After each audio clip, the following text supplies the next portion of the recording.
नमस्कार, न्यूज की पाठशाला में आप सभी का स्वागत है। मैं हूं सुशांत सिन्हा। ये वो पाठशाला है जहां सबकी क्लास लगती है। खबर का हर चैप्टर बड़े विस्तार से खोलता हूं ताकि आप जब इस क्लास से निकलें तो इस खबर के मास्टर होके निकलें, फिर आपको कोई घुमा नहीं पाएगा। और जैसा हर बार कहता हूं, ये न्यूज का फैमिली शो है, सब मिलकर देखिए। खबर सबके काम की भी होगी और सबको समझ में आएगी, इस अंदाज में बताऊंगा, ये मेरी गारंटी है। तो आइए शुरू करते हैं आज की पाठशाला।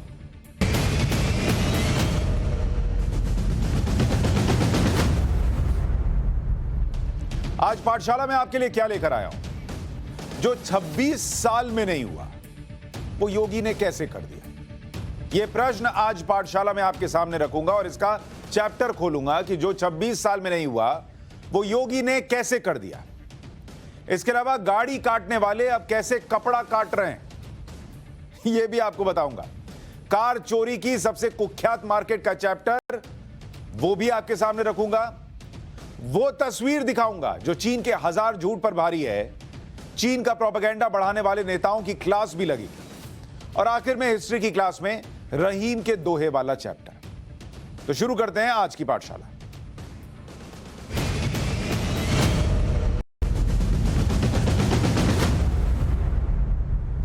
पाठशाला में सबसे पहले कार चोरी की उस मार्केट का चैप्टर खुलेगा जिसका चैप्टर क्लोज कर दिया योगी आदित्यनाथ ने।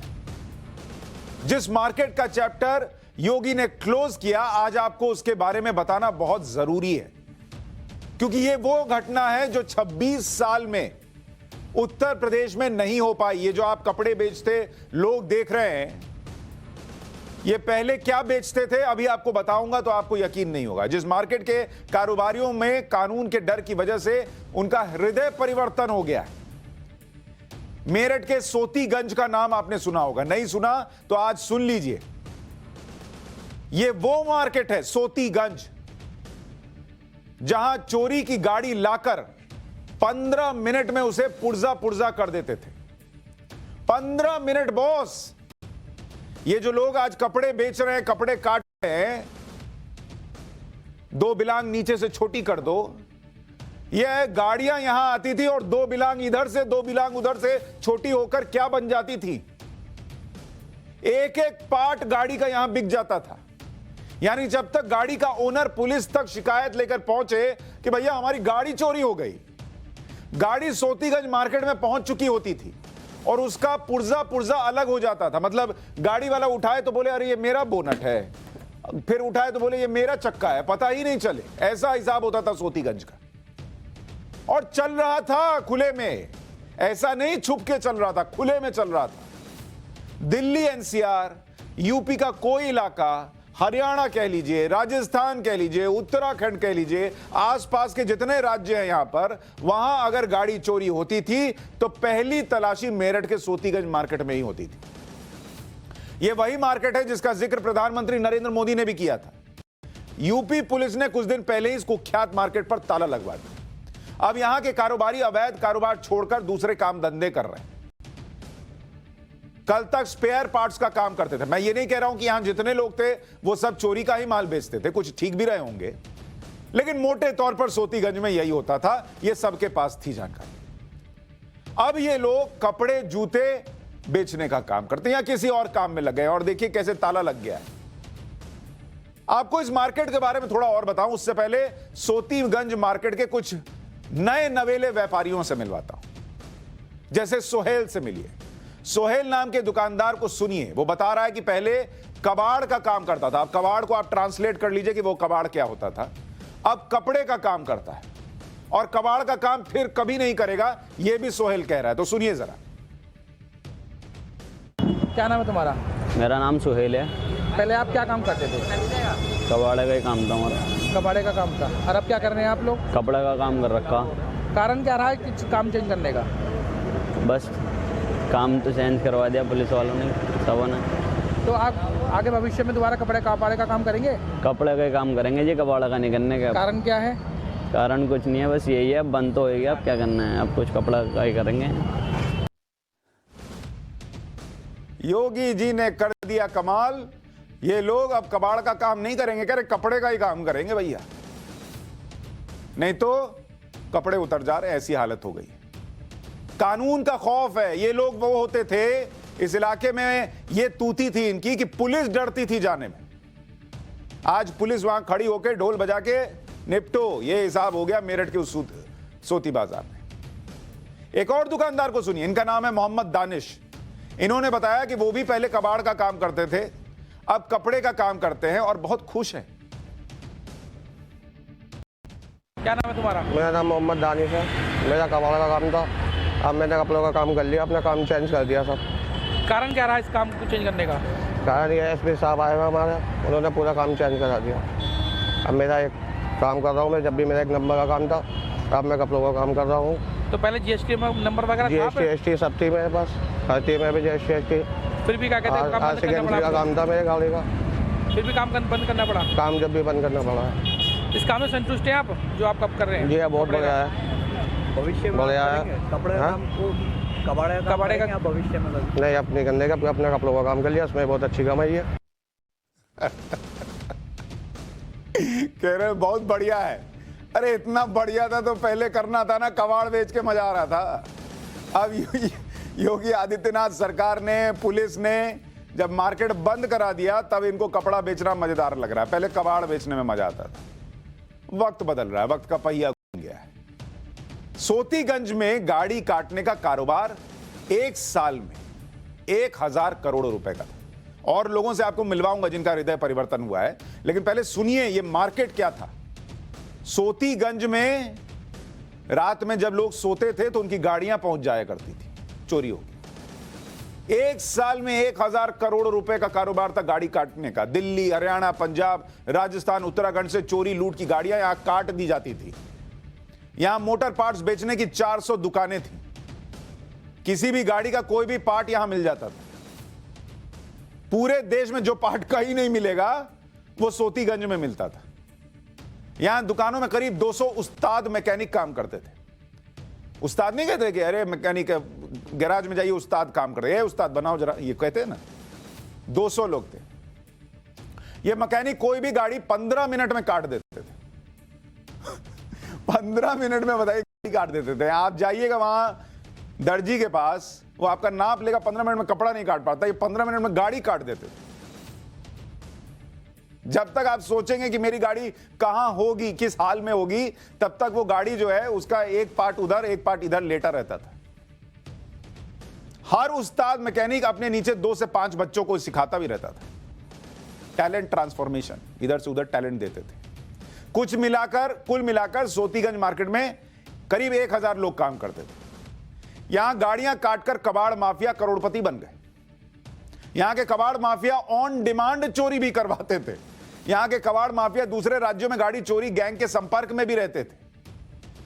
लेकिन बड़े एक्शन के बाद अब 100 से ज्यादा कारोबारी दूसरे धंधे काम में लग गए। तो यह हुआ है उत्तर प्रदेश के मेरठ में, जो बीते 26 साल में नहीं हो पाया। एक और दुकानदार है हाजी आस मोहम्मद। इनका भी पहले वही कबाड़ वाला काम था, आजकल जूते बेच रहे हैं। सुनिए इनको भी। कि मेरा नाम हाजी आस मोहम्मद है। पहले आप क्या काम करते थे? पहले हमारा कबाड़ का काम था। अब क्या कर रहे हैं आप लोग? हम जूते का काम करेंगे भैया। कारण क्या रहा इसका जूते का काम करने का? जूते का काम इसलिए कर रहे हैं कि प्रशासन का ऑर्डर है, ऊपर से प्रशासन का ऑर्डर है ऑर्डर कि है। ये काम को चेंज करें, दूसरा काम करें। तो आप संतुष्ट हैं इस काम से? हम इस काम से संतुष्ट हैं, हमें कोई दिक्कत नहीं। भविष्य में यही काम करेंगे या आगे भी चेंज? भविष्य में यही काम करेंगे, कबाड़ का काम कभी नहीं करेंगे। कई और दुकानदारों ने भी बताया कि उन्होंने भी कबाड़ का काम न सिर्फ छोड़ दिया है, बल्कि अब कबाड़ का काम कभी नहीं करेंगे। एक बार उन लोगों को भी सुनिए, फिर मार्केट का एक बोर्ड आपको दिखाता हूं। पहले मेरा टायरों का काम था। टायर का? हाँ, सेकेंड हैंड टायर बेचता था मैं ला के। और टायर इन्होंने पूरी मार्केट बंद करा दी। इनके कोई पुराना सामान नहीं बेचेंगे। सबने पूरी मंडी बंद हो गई इस चक्कर में।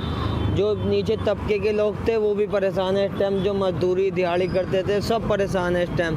जितने भी दिहाड़ी करने वाले हैं, और किसी की दुकान पे टायर का पंचर का काम है, किसी का कुछ काम है, किसी का कुछ काम है, सब परेशान है इस टाइम। और जो गलत थे वो बंद हो गए, वो सही भी है, जो गलत थे वो बंद हो गए। मगर अब हम क्या करें, हम इसके सिवा और क्या करें। अब ये खोला है, इसमें 20 रुपये 10 रुपये मिल रहे हैं, इसमें बच्चों की फीस देना है या घर का गुजारा चलाना है, क्या करें इसमें। पहले मैं टायर बेचता था। सामने देखो। हाँ, टायर बेचता था। अच्छा जी। अब कपड़ों का कारोबार शुरू करा है, क्या मजबूरी आई थी? देखो, रोजगार नहीं है, कुछ ना कुछ तो करना पड़ेगा, और नहीं करेंगे तो भूखे मरेंगे। भूखा इंसान मर नहीं सकता। सही बात, भूखे मरना भी नहीं चाहिए, लेकिन ईमानदारी की रोटी में ज्यादा मजा है भाई। ईमानदारी वाली रोटी खाओ ना। दूसरे की गाड़ी जो है वो गायब होती तो बड़ा उसको भी तो तकलीफ होती है, वो भी तो बेचारा परेशान परेशान घूमता है।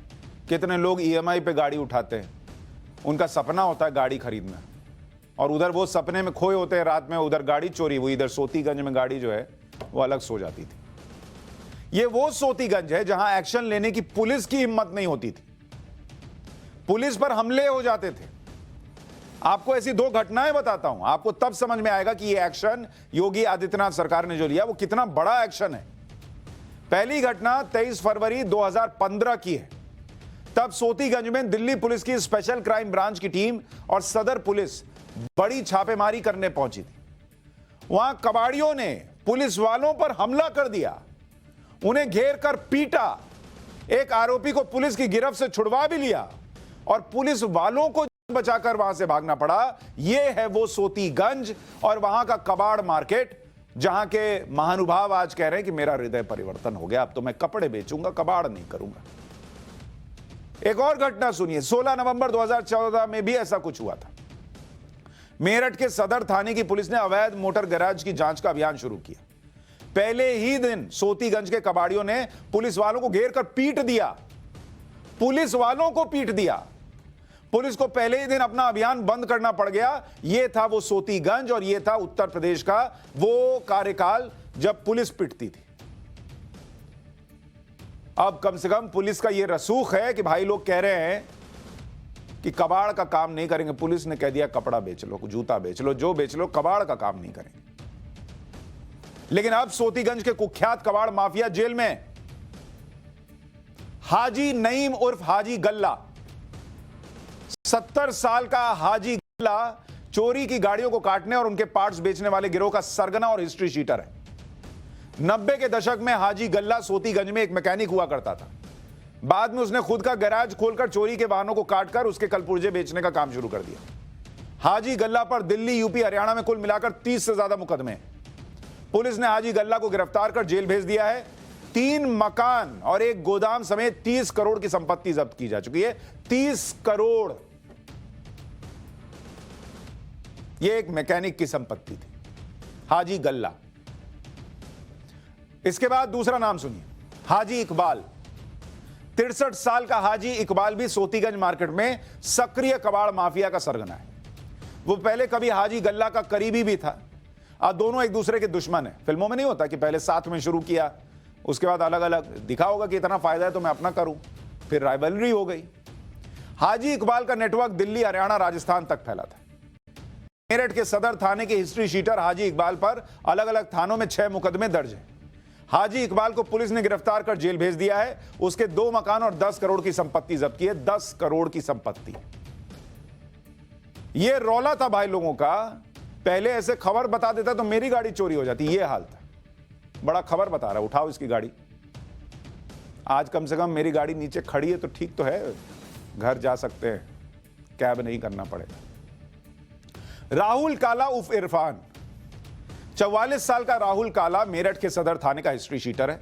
2002 से दोपहिया वाहनों की चोरी और उनके पार्ट्स बेचने के अवैध धंधे में सक्रिय है। 2005 में उसके खिलाफ पहला केस दर्ज हुआ था। राहुल काला पर दिल्ली एनसीआर में 8000 बाइक चोरी करने, 8000, सही सुन रहे हैं, 8000 बाइक चोरी करने और उनके कलपुर्जे बेचने का आरोप है। दिल्ली, एनसीआर, राजस्थान, यूपी में करीब 12 मुकदमे दर्ज हैं। राहुल काला को भी जेल भेज दिया गया। मोइनुद्दीन उर्फ मन्नू कबाड़ी कबाड़ माफिया है। 15 साल पहले दूध की डेयरी से कारोबार शुरू किया था। डेयरी की आड़ में चोरी के वाहनों को काटने का धंधा शुरू किया। अपने 2 भाइयों के साथ सोतीगंज मार्केट में चोरी की गाड़ी काटने का काम करता है। मेरठ के सदर थाने समेत 5 थानों में इसके खिलाफ केस दर्ज है। अब गैंगस्टर एक्ट में केस दर्ज हुआ है, पुलिस ने जेल भेज दिया है। 1,10,00,000 की संपत्ति जब्त की है। इसके बाद शाकिब उर्फ गुड्डू, 42 साल का शाकिब गाड़ियों की गद्दी बदलने का काम करता है। साल 2005 में उसने अपने 2 भाइयों के साथ गाड़ी काटने और कलपुर्जे बेचने का अवैध धंधा शुरू किया। उसके भाई दिल्ली एनसीआर से चोरी के वाहन सोतीगंज लाते थे। शाकिब चोरी की गाड़ी का कलपुर्जे बेचता था। पुलिस ने इसे भी जेल भेज दिया है। अब ये लोग सब जेल में और आपस में बात भी कर सकते हैं। भाई तूने वो वाली गाड़ी उठाई थी, याद है? कैसे जेल में टाइम कैसे पास होगा? एक दूसरे को किस्सा सुना सकते हैं। सबका बढ़िया ट्रैक रिकॉर्ड रहा है। मार्केट बोर्ड, सोतीगंज मार्केट में अब दुकानों पर कैसे बोर्ड लग रहे हैं वो भी आपको देखना चाहिए। मैं आपको दिखाता हूं, जरा वो बोर्ड डालिए। इस बोर्ड को पढ़िए। ये ऐसे सोतीगंज में बोर्ड लगा दिए गए हैं। मोहम्मद यामीन, जो कि मैं पुराना कबाड़ का व्यापार करता हूं, भविष्य में ना तो मैंने चोरी का सामान बेचा, ना ही खरीदा है और ना ही खरीदूंगा। अगर मेरी मार्केट में कोई चोरी का काम करेगा तो उसकी सूचना उच्च अधिकारी को दूंगा। धन्यवाद ... ऐसे बोर्ड सोतीगंज में लगे हुए हैं। 15 मिनट में गाड़ी खोलने वाले आजकल कह रहे हैं कि वो पुलिस के सामने मुंह खोलेंगे और बताएंगे कि कौन चोरी करके आया है। ये होता है सिस्टम। ये होना चाहिए पुलिस का रुतबा। ये होना चाहिए कानून का डर, जो अब उत्तर प्रदेश में मेरठ में दिख रहा है। इस बार यूपी पुलिस ने चुन चुनकर सोतीगंज के चोर मार्केट में सफाई की। ऐसा एक्शन लिया कि सोतीगंज के चोर मार्केट का ही शटर डाउन हो गया। चोरी की गाड़ी काटने के धंधे से जुड़े 50 कबाड़ियों को पकड़ा।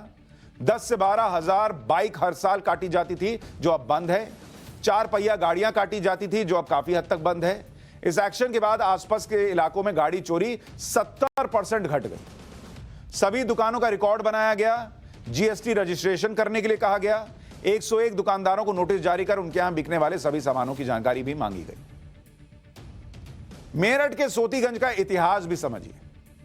1991 के उदारीकरण के बाद जब दिल्ली, पंजाब, हरियाणा में तेजी से बाइक और कारों की बिक्री शुरू हुई, तो इसी के साथ मेरठ के सोतीगंज में गाड़ियों की रिपेयरिंग का काम शुरू हुआ। 1995 में सोतीगंज में गाड़ियों की रिपेयरिंग के 25 से 30 गैराज हुआ करते थे।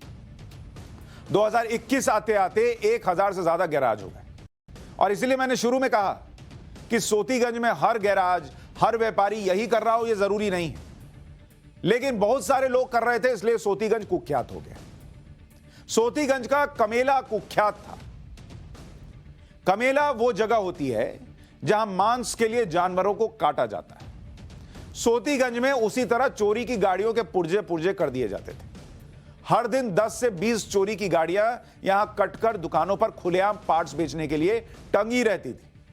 जैसे आप गोश्त लेने जाते हैं और गोश्त टंगा रहता है, वैसे यहां गाड़ियों के कलपुर्जे टंगे रहते थे। आजकल कपड़े टंगे हुए हैं। गैराज में चोरी की गाड़ी पहुंचने के 15 मिनट में सारे पुर्जे अलग होते थे। यह भी इन लोगों की कारीगरी थी। 15 मिनट में सब खोल दिया, दाएं दाएं दाएं दाएं दाएं। इंजन, पहिए, खिड़की, बैटरी, बॉडी, सीट सब अलग अलग दुकानों पर भेज दी जाती थी। इंजन और चेसिस के नंबर हथियार से वार करके खराब कर दिए जाते थे, जिससे पढ़ने में ना आ सके।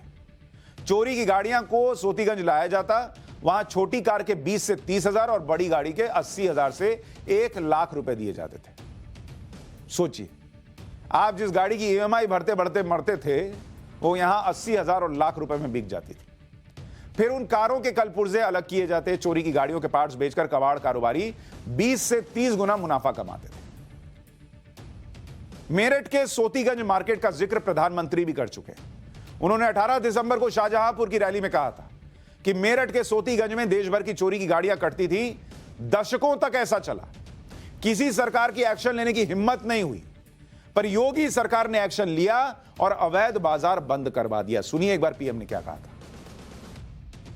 मेरठ में एक मोहल्ला हुआ करता है, एक बाजार है सोतीगंज।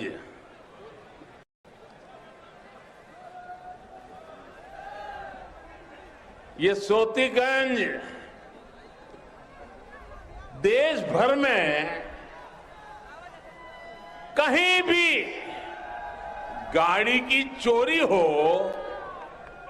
वो कटने के लिए, गलत इस्तेमाल के लिए मेरठ के सोतीगंज ही आती थी। दशकों से ऐसा ही चला जा रहा था। जो चोरी की गाड़ियों की कटाई के आका थे, उन पर कार्रवाई की पहले की सरकारों को हिम्मत ही नहीं होती थी। ये काम भी अब दमदार, ये काम भी अब दमदार योगी जी की सरकार और स्थानीय प्रशासन ने किया है।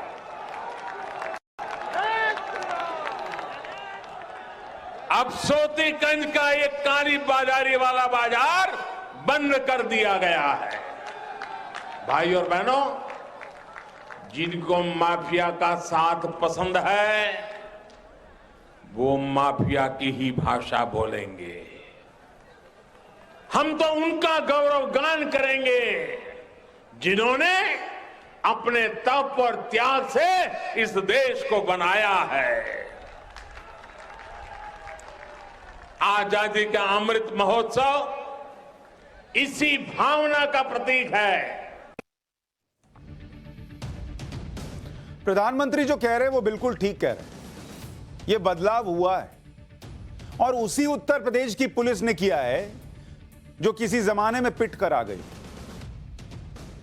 पुलिस कभी ना पिटे, ये ध्यान रखिएगा। ट्रेनिंग होती है, हथियार होते हैं, सब होता है। जब ऊपर से वरद हस्त नहीं होता कि करो हम हैं पीछे, तब पुलिस पिट कर आती है। तो वो पिटने वाला दौर था। आज ये पुलिस कानून का रसूख भी दिखा रही है, इकबाल भी कायम कर रही है।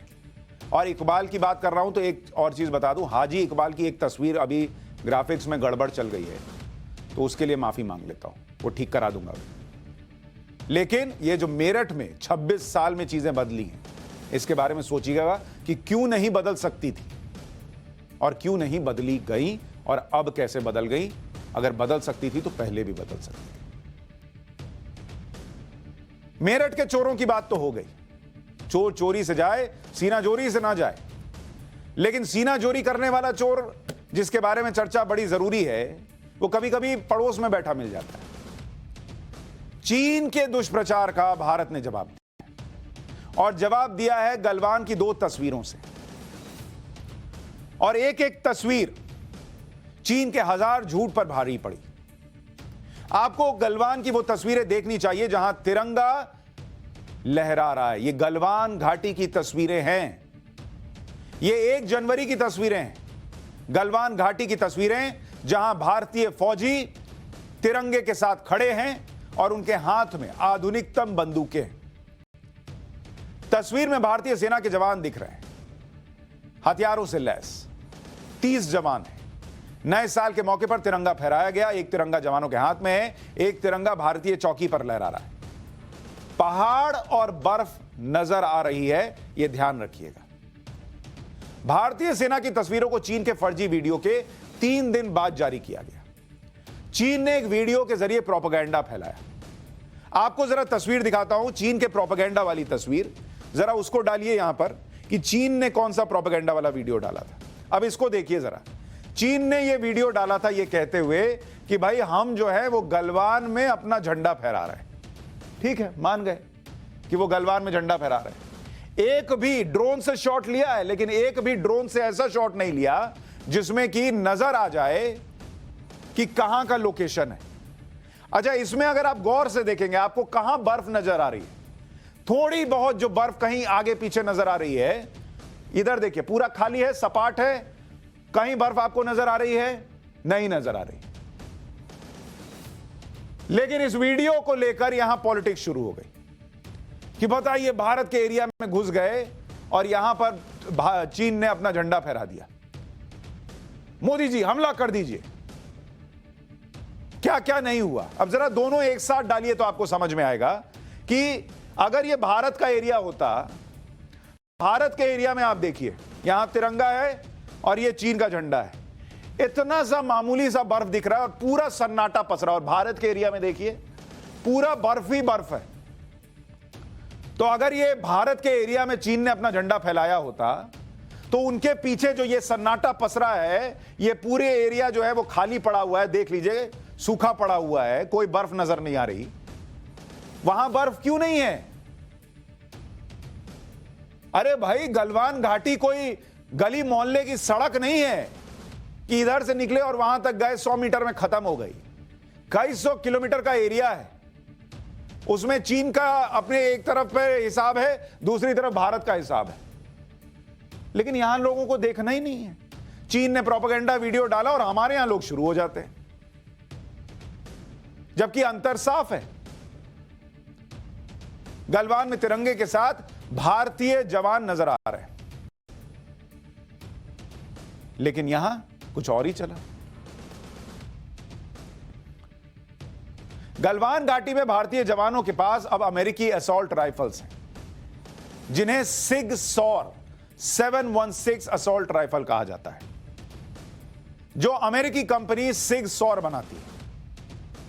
तो भारत अपने हिस्से में मजबूती से डटा हुआ नहीं है, बल्कि बेहतर तरीके से डटा हुआ है।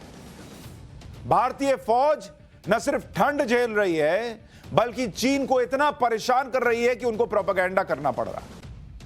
अमेरिकी कंपनी सिग सॉर दुनिया की सबसे बेहतरीन राइफल्स बनाती है। सिग सॉर 716 की रेंज 600 मीटर है। पहले इन्हीं जवानों के पास इंसास हुआ करती थी, आज उनके पास आधुनिकतम हथियार है। यह है हमारी आज की फौज। यह हर मिनट 650 से 800 राउंड फायर कर सकती है। यह राइफल्स पुरानी इंसास राइफल से इसलिए बेहतर है कि किसी भी स्थिति में इस्तेमाल किए जा सकते हैं। इंसास से रेंज और राउंड में बेहतर है, वजन में हल्के हैं और आधुनिक हैं। सिग सॉर 716 को 7.62 गुना 51 मिलीमीटर राउंड्स फायर करने के लिए डिजाइन किया गया है। इंसास का मामला इससे कम था। सिग सॉर 716 की रेंज 600 मीटर है, AK-47 से दोगुनी। इंसास की रेंज 400 मीटर थी। सिग सॉर में short stroke piston driven operating system होता है, जिसे चलाने वाले को कम झटका लगता है, एक्यूरेसी बढ़ जाती है। जब आप मार रहे हैं, जोर का झटका लगे तो हिल ना जाइएगा। इसमें झटका कम है तो एक्यूरेसी है, दूर तक मार सकते हैं। वहीं दिख गया कोने में, वहीं ठोक दिए उसको। यह है आज भारत के पास, भारत के सैनिकों के पास, पहले नहीं होता था। इंसास राइफल लगातार इंटेंस फायरिंग के दौरान जाम हो जाती थी, ओवर हीट हो जाती थी। सिग सॉर में M1913 मिलिट्री स्टैंडर्ड रेल्स भी हैं, जिन पर नाइट विजन डिवाइसेस या टॉर्च लगा सकते हैं। इंसास राइफल में सिलेक्टिव फायरिंग मोड काम नहीं करता। कम तापमान में मैगजीन क्रैक हो जाती थी। उसके साथ हमारे सैनिक वहां डटे रहते थे। आज उनके पास मन में विश्वास होता होगा ना भाई, कॉन्फिडेंस कितना बढ़ जाता है। आप क्रिकेट खेलने जाते हैं, बढ़िया बैट है, अपने आप रन बनने लगता है, कॉन्फिडेंस आ जाता है कि इतना बढ़िया बैट है, इतना मारेंगे सीधा गेंद पार हो जाएगी। वो तो खेल है, यहां जिंदगी और मौत का सवाल होता है। और आज जब इनके पास हथियार है तो वो फौजी इस ठंड में भी डटे हुए हैं। सिग सॉर बेहतर हथियार है। भारत ने सिग सॉर से 2019 में 700 करोड़ रुपए की डील की थी और 72,000 सिग सॉर 716 मंगवाए थे। इनमें 36,000 सिग सॉर मार्च 2021 में मिल गई थी। इन्हीं राइफल LAC में सैनिकों को लैस कर दिया गया, यानी चीन को बता दिया कि भारत कहीं से कम नहीं है। अच्छे से अच्छे हथियार LAC पर लगे हुए हैं। चीन अगर LAC पर ताकत दिखा रहा है तो यह भारत ने उसे मजबूर किया है। उसको लग रहा है कि ये लोग तो सोचे थे कि भाई पीछे चले जाएंगे, तो पीछे हटने को तैयार नहीं। अपनी तैयारी करो, पता नहीं कल इधर ना घुस जाए। भारत की तैयारी उसे डराने लगी है। और यह तैयारी कैसी है आपको बताता हूं। जिस तैयारी का जिक्र कर रहा हूं, उस तैयारी के बारे में आपको जानना चाहिए कि पूर्वी लद्दाख में, पूर्वी लद्दाख, वहां पर चीन के कितने सैनिक हैं? 60,000 सैनिक। यह पूर्वी लद्दाख का आपको बता रहा हूं। भारत ने भी ईस्टर्न फ्रंट पर राष्ट्रीय राइफल्स को लगा रखा है और भारत ने मैन टू मैन मार्किंग की है। मैन टू मैन मार्किंग क्या है भैया? जितना तुमने खड़ा किया उतना हमने खड़ा किया। तुम हमसे ज्यादा नहीं हो, इस भ्रम में मत रहना कि तुम्हारे जो 5 आएंगे उनसे हमारा 1 लड़ेगा। तुम्हारे 5 आएंगे तो हमारा 5 लड़ेगा, और हमारा 5 तुम्हारे लिए 20 इसलिए है क्योंकि तुम्हारे यहां मजबूरी में लोग फौज में भर्ती होते हैं।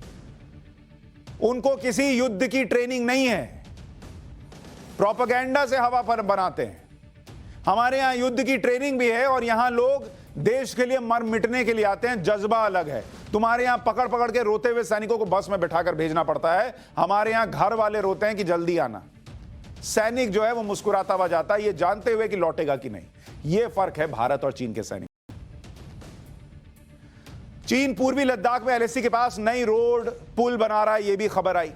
तो भारत भी एलएसी के आसपास के इलाके में इंफ्रास्ट्रक्चर मजबूत कर रहा है। चीन जो कर रहा है अपने इलाके में जहां पर उसका पॉइंट है वहां कर रहा है, फिंगर 8 के पास। भारत जो है वो अपने हिस्से में उतनी मजबूती से इंफ्रास्ट्रक्चर बना रहा है, और भारत जिस मजबूती से इंफ्रास्ट्रक्चर बना रहा है, जिस मजबूती से डटा हुआ है, वही मजबूर कर रहा है, चीन को डरा रहा है, और इसलिए चीन तैयारी कर रहा है। चीन के जवाब में भारत की तैयारी क्या है? भारत की तैयारी देखिए, क्योंकि ऐसी खबरें अगर आप सुनेंगे चीन ये कर रहा है वो कर रहा है, आपको लगेगा अरे हम तो बैठे जा रहे हैं। दिल बैठने की बात नहीं है, ये नया भारत है। लद्दाख में जिसका हम जिक्र कर रहे हैं, जिसको एक जमाने में कह दिया गया था कि वहां होता क्या है, बंजर तो जमीन है। तो सांसद साहब ने उठ के कहा था कि मैं भी गंजा हूं, मेरी भी सर पे बाल नहीं आते, तो सर कटवा दें क्या, किसी को दे दें क्या?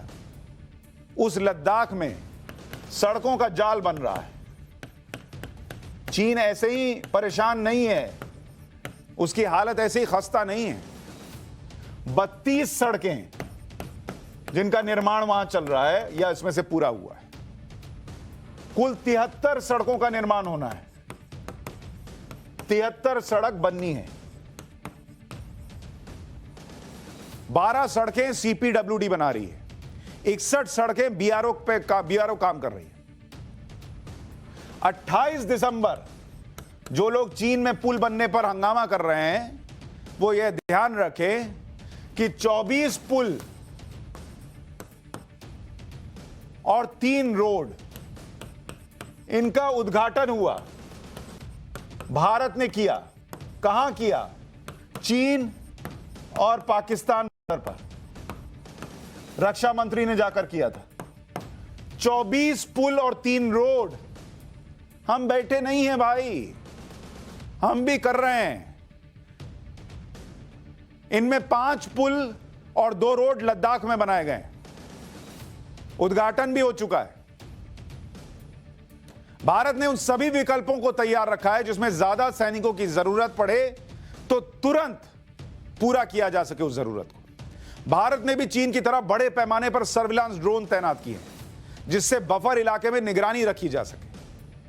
यही वजह है कि 20 महीने के टकराव में भारत ने चीन को थका दिया है। चीन के ऐसे प्रोपेगेंडा वीडियो बॉर्डर विवाद पर बातचीत से पहले सामने आते हैं क्योंकि वो थक चुका है। उसको लगा था ये लोग थोड़ी डटेंगे टिकेंगे। ये दुनिया का इकलौता देश है भारत। इस बात को सुनिए और अंदर गर्व महसूस कीजिए, देश के सैनिकों को नमन कीजिए। इकलौता देश है भारत जो इस तरीके से चीन के सामने डटा हुआ है, 20 महीने से डटा हुआ है और चीन का बुखार छुटा दिया है। अक्टूबर में चीन से 13वें राउंड की कॉर्प्स कमांडर लेवल की बातचीत हुई थी। 18 नवंबर को डिप्लोमेटिक बातचीत में भारत और चीन के में एक सहमति बनी थी कि 14वें दौर की सैन्य बातचीत जल्द होगी, लेकिन चीन ने अब तक जवाब नहीं दिया और वो इससे पहले ये प्रोपेगेंडा वीडियो बनाने लगा। आप सोच रहे होंगे क्यों बना रहा है? चीन में अपनी समस्याएं हैं और वहां हमारी जैसी स्वतंत्र मीडिया नहीं है आपको बताने के लिए। जो सरकार कह देती है वही चलाना पड़ता है।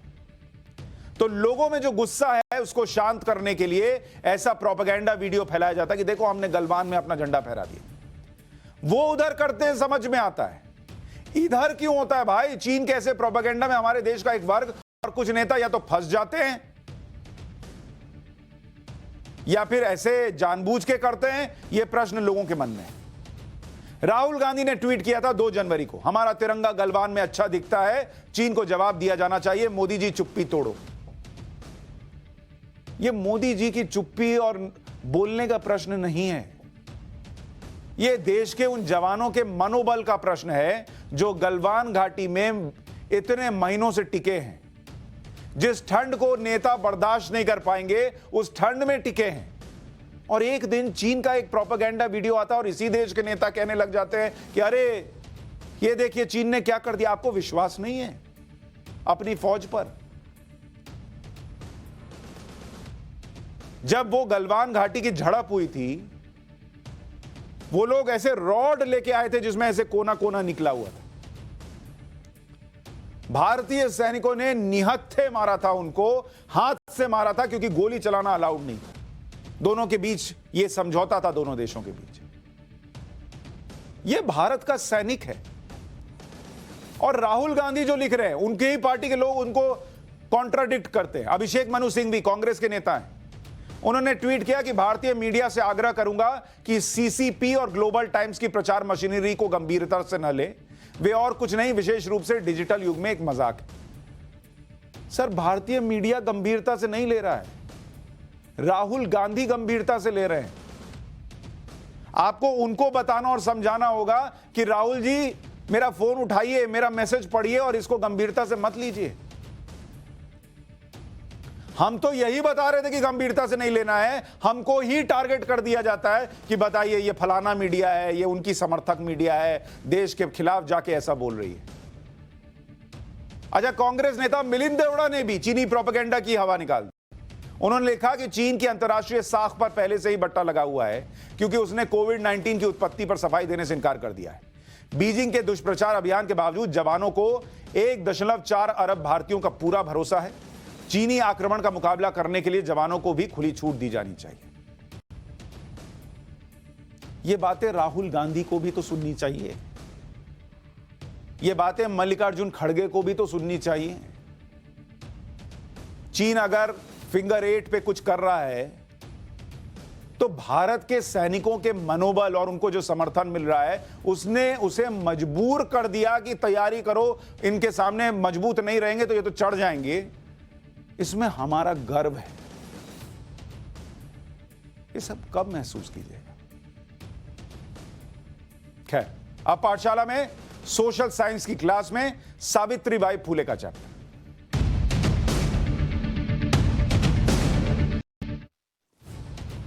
अगर आज हर क्षेत्र में महिलाएं अपना परचम लहरा रही हैं तो उसकी बड़ी वजह है शिक्षा, जिस पर कभी समाज की बंदिशें हुआ करती थी। आज उस महिला की बात होगी जिसकी वजह से देश में महिलाओं की शिक्षा की बात हुई, क्योंकि आज से 173 साल पहले लड़कियों के पढ़ने की बात से हंगामा मच जाता था। उस माहौल में एक लड़की ने न केवल खुद पढ़ाई की बल्कि दूसरी लड़कियों के लिए स्कूल का रास्ता खोला। उन्हें देश की पहली महिला शिक्षक होने का गौरव प्राप्त है। लड़कियों की शिक्षा के लिए सावित्रीबाई फुले ने आज से 173 साल पहले जो किया वो उस समय कोई सोच भी नहीं सकता था। सावित्रीबाई फुले के बारे में आपको जानना चाहिए। सावित्रीबाई का जन्म महाराष्ट्र के सतारा में हुआ था। 9 साल की उम्र में सावित्रीबाई की शादी करा दी थी। शादी के वक्त सावित्रीबाई न पढ़ना जानती थी न लिखना जानती थी। पति ज्योतिबा फुले ने सावित्री को पढ़ाना शुरू किया। ज्योतिबा फुले भी समाज सेवी थे, उन्हें महात्मा फुले कहा जाता है। ज्योतिबा फुले ने अछूतों के कल्याण के लिए सत्य शोधक समाज की स्थापना की थी। ज्योतिबा फुले ने सावित्री को शुरुआती शिक्षा दी। आगे की पढ़ाई सावित्री ने अपने मित्रों के सहयोग से पूरी की। सावित्रीबाई के माता पिता माली समुदाय से थे और उस समय इस समुदाय के लोगों के लिए पढ़ाई लिखाई पाप माना जाता था। 18वीं शताब्दी में महिलाओं की स्थिति बहुत ज्यादा अच्छी नहीं थी। अंग्रेजों का राज था और समाज को जाति प्रथा की बेड़ियों ने जकड़ा हुआ था।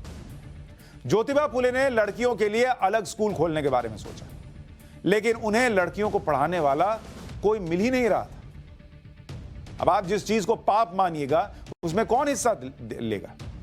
कोई भी लड़कियों को पढ़ाने के लिए तैयार नहीं हो रहा था। काफी कोशिश के बावजूद जब लड़कियों को पढ़ाने वाला कोई नहीं मिला तो इसके लिए ज्योतिबा फूले ने पत्नी सावित्रीबाई को तैयार किया। सावित्रीबाई ने 2 बार शिक्षक ट्रेनिंग कोर्स किया था।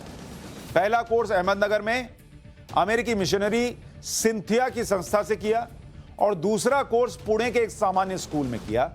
शिक्षा प्राप्त करने के बाद वो लड़कियों को शिक्षित करने में लग गई। उस दौर में लड़कियों की पढ़ाई पर हजारों बंदिशें थी।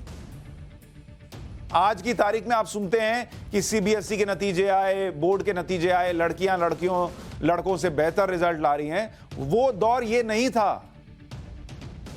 ऑनलाइन क्लास का दौर नहीं था। ऑनलाइन तो छोड़िए, स्कूल जाना भी लड़कियों के लिए पाप समझा जाता था। सावित्रीबाई रात में लड़कियों को अपने घर लाकर पढ़ाती थी। पति ज्योतिबा फूले भी सावित्रीबाई का सहयोग कर रहे थे। ज्योतिबा के पिता उच्च वर्ग के लोग दबाव उन पर बनाने लगे थे। परिवार के सामाजिक बहिष्कार की धमकी दी जाने लगी। बहिष्कार के डर से पिता ने ज्योतिबा को घर से निकाल दिया कि भाई तुम अलग ही रहो, तुम्हारे चक्कर में सबका बहिष्कार हो जाएगा। ज्योतिबा और सावित्रीबाई की हत्या की कोशिश तक की गई। इसी से आप अंदाजा लगा लीजिए कि उस जमाने में लड़कियों की पढ़ाई को कितना घोर अपराध माना जाता था। सावित्रीबाई रात के अंधेरे में लड़कियों को पढ़ाने लगी। उनका कहना था कि रात का अंधेरा तो छट जाएगा, लेकिन अगर लड़कियों को शिक्षा नहीं मिली तो इनकी जिंदगी का अंधेरा कभी खत्म नहीं होगा। लड़कियों की जिंदगी में शिक्षा की रोशनी भरने के लिए सावित्रीबाई फूले ने लड़कियों के लिए स्कूल खोलने की सोची। 3 जनवरी 1848 में सावित्रीबाई ने पहला स्कूल खोला पुणे के भिड़ेवाड़ा में। यहां पहला स्कूल शुरू हुआ और अपने जीवन में सावित्रीबाई फूले ने 18 स्कूल खोले। सावित्रीबाई ने समाज की दूसरी बुराइयों के खिलाफ भी संघर्ष किया, जैसे छुआछूत, बाल विवाह के खिलाफ आवाज उठाई। विधवा महिलाओं के लिए जो देखभाल होती है उसका काम किया।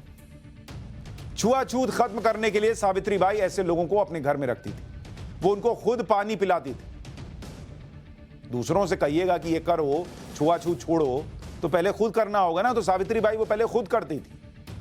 सावित्रीबाई फुले की जिंदगी संघर्षों से भरी हुई थी। लड़कियों को शिक्षा देने के लिए उन्होंने क्या क्या नहीं सहा। स्कूल जाते समय लोग सावित्रीबाई पर कूड़ा फेंकते थे। कई बार तो सावित्रीबाई के ऊपर गोबर तक फेंका गया। सावित्रीबाई अपने बैग में एक साड़ी लेकर स्कूल जाती थी। रास्ते में उनके कपड़े कूड़े और गोबर से गंदे हो जाते थे। स्कूल जाकर कपड़े बदलती थी और पढ़ाती थी। सावित्रीबाई देश की पहली महिला शिक्षक ही नहीं थी, अपने पति की चिता को अग्नि देने वाली भी वो देश की पहली महिला थी। क्योंकि ये वो दौर था जब पत्नियां सती हो जाया करती। सावित्रीबाई ने पति की चिता को अग्नि दी। इसलिए कहा कि ऐसे महानुभावों को याद करना भी इस देश में बहुत जरूरी है। एक छोटा सा ब्रेक ले रहा हूं, पाठशाला में जल्द लौटते हैं। और अब पाठशाला में हिस्ट्री की क्लास। मुगल सीरीज में हम आपको अकबर के नवरत्नों के बारे में बता रहे हैं। अकबर के नवरत्नों में एक बहुत बड़ा नाम अब्दुल रहीम खान खाना का है। वो बहुत बड़े कवि थे। मुस्लिम होते हुए भी वो कृष्ण के भक्त थे। रहीम के दोहे आज भी सुने जाते हैं। लेकिन अब्दुल रहीम खान खाना सिर्फ कवि नहीं थे, वो अकबर की सेना में सेनापति भी थे। अब्दुल रहीम खान खाना अकबर के संरक्षक बैरम खान के बेटे थे। 4 साल की उम्र में ही रहीम के पिता बैरम खान की हत्या हो गई। इसके बाद अकबर ने रहीम को पाला और पढ़ाई लिखाई करवाई। रहीम को अरबी, तुर्की और फारसी भाषा की शिक्षा दी गई। संस्कृत, ब्रज और अवधी भाषा में रहीम पारंपरिक थे। रहीम का झुकाव शुरू से ही हिंदी साहित्य की तरफ था। अपनी बुद्धि, बल और शौर्य के दम पर रहीम अकबर के नौरत्नों में शामिल हुए। गुजरात के युद्ध में वीरता दिखाने के लिए रहीम को खाने खाना की उपाधि अकबर ने दी थी। अकबर के नवरत्नों में शामिल होने के बाद भी रहीम कृष्ण भक्त थे। रहीम के दोहों में ब्रज भाषा की छाप दिखाई देती। खुद के लिए भी रहीम की जगह रहीमन का प्रयोग करते थे। रहीम ने 3 बादशाहों का राज देखा, अकबर, जहांगीर और शाहजहां।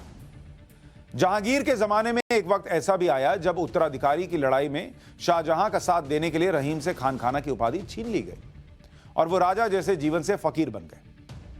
तब रहीम ने प्रसिद्ध दोहा लिखा था कि अब रहीम चुप करी रहू, समुझ दिनन का फेर, जब दिन नीके आई हैं बनत ना लगी है देर। यानी बुरे वक्त में चुप रहना ही ठीक है, जब अच्छे दिन आएंगे तो सब ठीक हो जाएगा। रहीम के दोहे में एक ये भी था कि रहीमन असुआ नैन ढरी, जिय दुख प्रगट करेई, जाही निकारो गेहते, कसना भेद कही देई। यानी जैसे आंसू बहते ही ये बता देते हैं कि ये किसी का दुख है, उसी तरह से घर से निकाले जाने पर कोई व्यक्ति घर का भेद दूसरों तक क्यों नहीं पहुंचाए। रहीम के एक और दोहे में कहा गया है कि ये रहीम निज संग ले, जनमत जगत न कोय, बैर प्रीति अभ्यास जस, होत ही होए। यानी किसी से दुश्मनी, किसी से प्यार, कोई काम करने का अभ्यास और शोहरत हासिल करना, ये चार चीजें होते होते ही होती हैं, धीरे धीरे बढ़ती हैं, ये जन्मजात नहीं आती। तो रहीम के दोहों में जीवन का बहुत कुछ सार भी छुपा हुआ था, लेकिन हम वो दोहा ढूंढ नहीं पाए जिसके जरिए ये कहा गया हो कि आज की पाठशाला में इतना ही, कल फिर मुलाकात हो। तो ये सरल शब्दों में कह देते हैं, कल फिर मिलेंगे ना। नमस्कार।